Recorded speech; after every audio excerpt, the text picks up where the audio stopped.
الحمد لله نحمده ونستعينه ونستغفره ونؤمن به ونتوكل عليه ونعوذ بالله من شرور أنفسنا ومن سيئات أعمالنا من يهده الله فلا مضل له ومن يضلله فلا هادي له ونشهد أن لا إله إلا الله وحده لا شريك له ونشهد أن سيدنا ومولانا محمدا عبده ورسوله أما بعد أعوذ بالله من الشيطان الرجيم بسم الله الرحمن الرحيم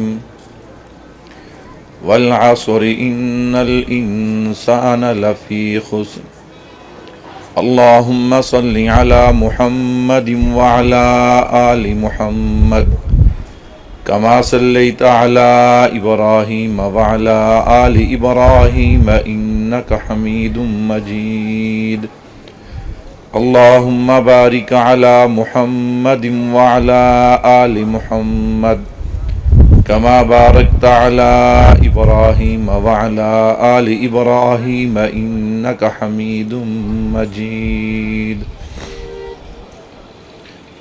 میرے نہایت ہی واجب الاحترام تشریف فرما حضرات علماء کرام، عزیز طالب علم ساتھیوں، دیگر عزیز بزرگ و دوستوں، آج کا یہ عظیم و شان طلباء کنونشن جو کہ عالمی اتحاد اہل سنت والجماعت کے زیر اہتمام ہے، اور انشاءاللہ العزیز آج کے ہمارے اس پروگرام کے مہمان خصوصی جن کی زیارت اور جن کا بیان سننے کے لیے ہم سب یہاں پہ جمع ہیں، میری مراد شیخ طریقت متکلم اسلام استاد محترم حضرت مولانا محمد الیاس گھمن صاحب دامت برکاتہم العالیہ حضرت الحمدللہ تشریف فرما ہے، اور تھوڑی ہی دیر کے بعد اسٹیج پہ تشریف لائیں گے۔ ہم سب ان کی زیارت بھی کریں گے، ان کا بیان بھی سنیں گے۔ میں نے آپ حضرات کے سامنے آج کی نشست میں نہایت ہی مختصر وقت میں 3 چیزوں پر بات کرنی ہے۔ نمبر 1، عقیدے کی اہمیت کیا ہے۔ نمبر 2، بات سمجھانے کے لیے، چونکہ ہمارا طلباء کنونشن ہے، بات سمجھانے کے لیے علماء دیوبند کے کچھ عقائد اشارتاً آپ حضرات کے گوش گزار کرنے ہیں۔ نمبر 3، بطور طالب علم ہونے کے اور حضور کے دین کے وارث ہونے کے میری اور آپ کی کیا ذمہ داری ہے، اس کے حوالے سے کچھ باتیں میں نے آپ حضرات کے گوش گزار کرنی ہے۔ اللہ سے دعا بھی ہے اللہ مجھے شرح صدر کے ساتھ کلام کرنے کی توفیق عطا فرمائے۔ میں نے پہلے عرض کیا آپ حضرات ادھر ادھر نہ پھریں، بہت لمبا پروگرام نہیں، انشاءاللہ تھوڑی ہی دیر میں حضرت تشریف لے آئیں گے۔ جیسے ہی حضرت تشریف لائیں گے میری بات ختم ہو جائے گی اور بلا تاخیر حضرت کا بیان شروع ہوگا۔ تو میں نے 3 چیزوں پر آپ حضرات کے سامنے گفتگو کرنی ہے۔ آپ اس بات کو ذہن میں رکھیے گا کہ آج کا یہ ہمارا پروگرام کوئی روٹین کا جلسہ یا کانفرنس نہیں، طلباء کنونشن ہے۔ ہم نے مختلف مدارس سے جو حضرات تشریف لائے ہیں ان کو ایک ذہن دینا ہے، ایک نظریہ دینا ہے۔ اسی کو سامنے رکھ کر میں آپ حضرات کے سامنے اپنی گفتگو کا آغاز کرنے جا رہا ہوں۔ سب سے پہلے عقیدے کی اہمیت کیا ہے، توجہ کیجیے گا۔ دنیا میں جتنے بھی دین ہیں سب دینوں میں سچا دین دین اسلام ہے اللہ کے ہاں۔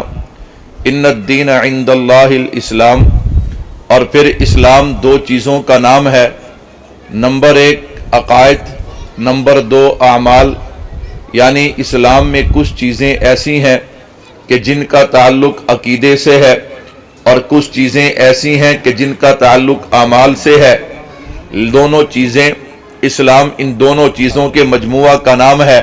لیکن یاد رکھیے گا بنیادی چیز اعمال نہیں بلکہ بنیادی چیز عقیدہ ہے.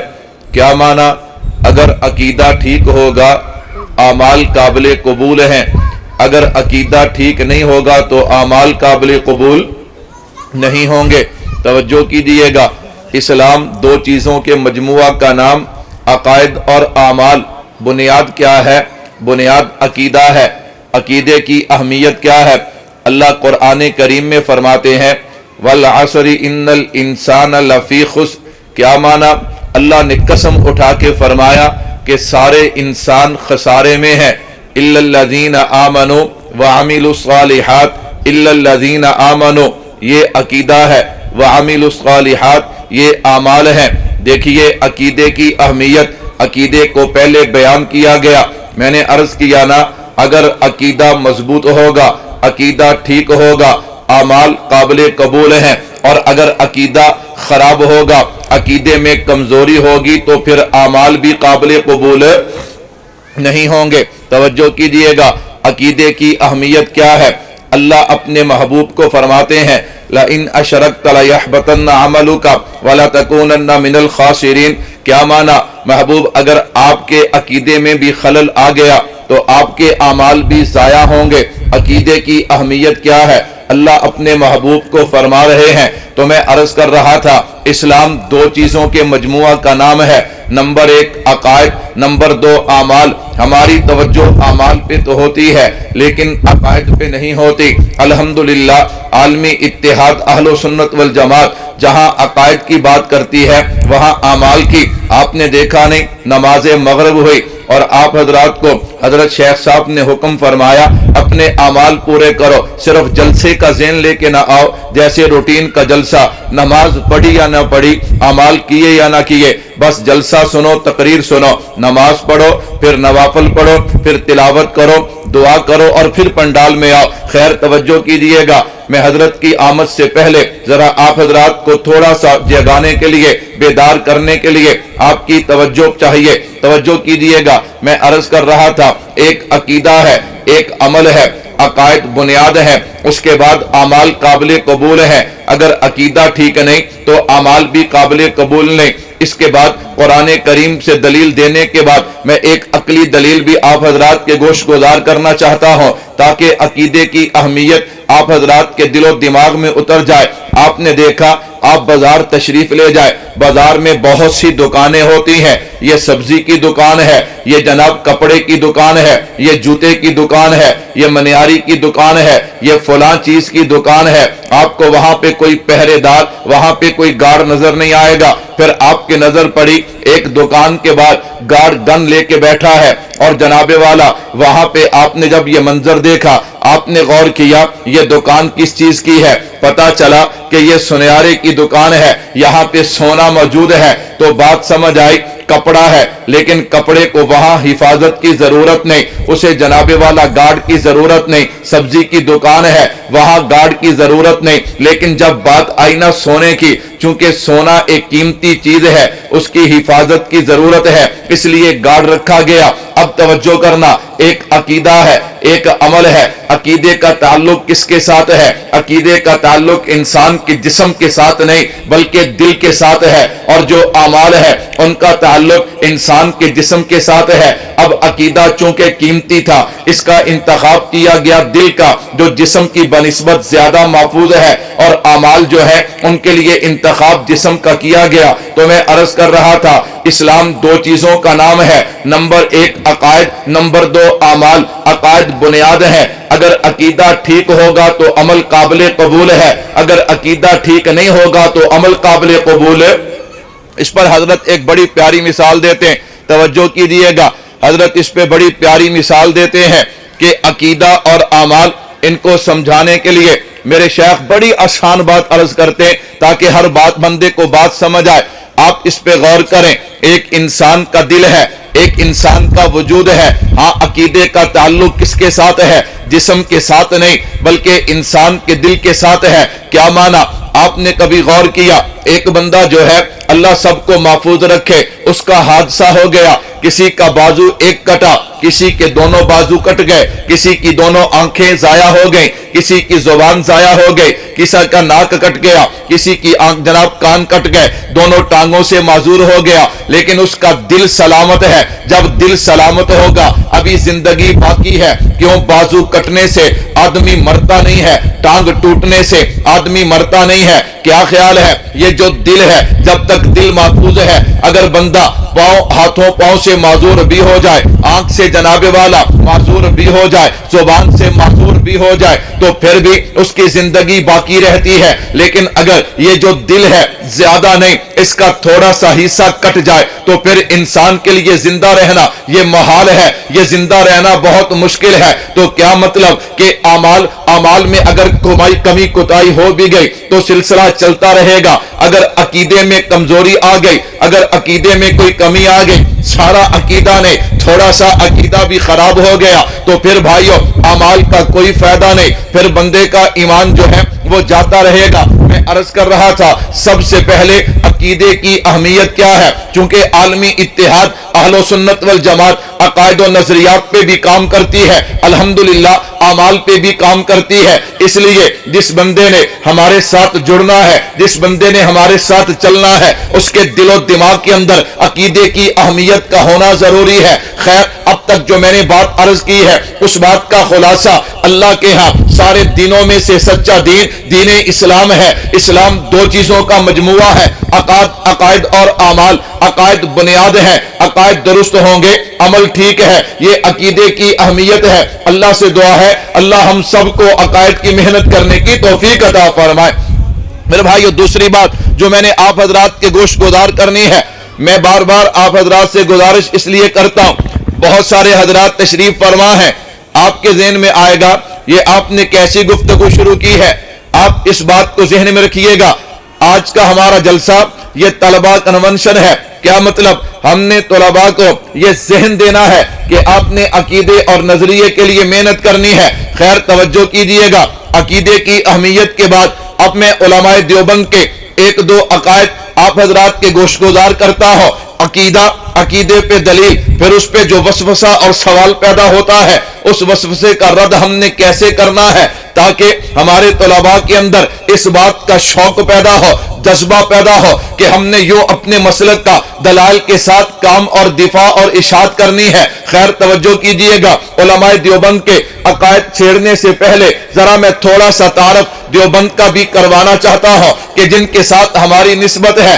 آپ سے کوئی بندہ پوچھے بھائی تو کون ہے، آپ کہیں گے میں دیوبندی ہوں، وہ کہتا ہے اچھا اس کا مطلب یہ ہے کہ تمہارا وجود 1866 سے پہلے نہیں تھا۔ کیوں؟ دارالعلوم دیوبند کا بنیاد رکھا گیا تو 1866 میں رکھی گئی، اس لیے تم دیوبندی ہو، اس مدرسے کے ساتھ تمہاری نسبت ہے۔ ہم کہتے نانا یہ دیوبندی جو ہے، یہ دیوبند جو ہے یہ ہمارا مسلک نہیں، یہ تو ہماری نسبت ہے، ہمارا مسلک ہے اہل سنت والجماعت حنفی دیوبندی، اہل سنت والجماعت حنفی یہ ہمارا مسلک ہے۔ اہل سنت میں ہماری نسبت امام الانبیاء کی طرف ہے، والجماعت میں حضرات صحابہ کرام کی طرف ہے، اور حنفی میں امام اعظم امام ابو حنیفہ رحمت اللہ علیہ کی طرف سے ہے۔ اب خوب اندازہ لگا لینا کہ ہم کب سے ہیں، ہماری نسبتیں کتنی مضبوط اور کتنی طاقتور اور بڑی ہیں۔ خیر میں عرض کر رہا تھا دیوبند جو ہے یہ دیوبندی ہماری نسبت ہے۔ توجہ کیجئے گا، دارالعلوم دیوبند کی نسبت کیا ہے، دارالعلوم دیوبند کا اعزاز کیا ہے۔ چلو آپ حضرات سردی میں بیٹھے ہیں، تھوڑا سا آپ حضرات کے جذبات کو گرمانے کے لیے آئیے دارالعلوم دیوبند کی نسبت کیا ہے اور ہم دارالعلوم دیوبند کے ساتھ اپنی نسبت کیوں جوڑتے ہیں۔ توجہ کیجئے گا، دارالعلوم دیوبند کا قیام، دارالعلوم دیوبند کا وجود، میں عقائد بیان کرنے سے پہلے دیوبند کا ہلکا سا تعارف کروانا چاہتا ہوں تاکہ آپ کو دیوبند کا تعارف بھی ہو اور ہمارے عقائد کا تعارف ہونا چاہیے کہ نہیں ہونا چاہیے؟ ہاں نیرے جو بیٹھے ہو جاگ بھی رہے ہو کہ نہیں؟ ماشاءاللہ ہونا چاہیے کہ نہیں ہونا چاہیے؟ توجہ کیجئے گا، دارالعلوم دیوبند کا سنگ بنیاد، دارالعلوم دیوبند کا آغاز کیا ہے؟ چلو میں اس پہ نہایت ہی مختصر بات عرض کرتا ہوں۔ اگر آپ تاریخ کو اٹھا کے دیکھیں تو ہندوستان کی تاریخ میں ایک وقت ایسا بھی تھا کہ پورے ہندوستان میں کفر کا طوفان تھا، شرک برجمان تھا، بدعات رسومات رواجات میں مبتلا انسان تھا، اسلام برائے نام تھا، عقیدہ خام تھا، ہر غلط کام تھا، جہالت کا اندھیرا تھا، گمراہی کا ڈیرا تھا، ظلمت کا بسیرا تھا، انگریز کی حکمرانی تھی، ہر طرف ویرانی ہی ویرانی تھی، بڑے بڑے جاگیردار سرمایہ دار حکومت کے وفادار تھے، ملک و ملت کے غدار تھے، مذہب سے بیزار تھے، اسلام کے نقشے مٹائے جا رہے تھے، ہاں جناب قرآن کے نسخے جلائے جا رہے تھے، مجاہدوں پہ مقدمے چلائے جا رہے تھے، انہیں سولیوں پہ لٹکایا جا رہا تھا، غرض ہر طرف ظلم ہی ظلم تھا۔ اس ظلم کے دور میں اللہ رب العزت کو ترس آیا اور پھر اس نے اس وقت کچھ اہل حق علماء کے دل و دماغ پہ یہ بات ڈالی کہ اس ہندوستان میں ایک مدرسے کی بنیاد رکھی جائے، ایک مدرسہ قائم کیا جائے۔ میں قربان جاؤں، دارالعلوم دیوبند کی بنیاد رکھنے کے لیے،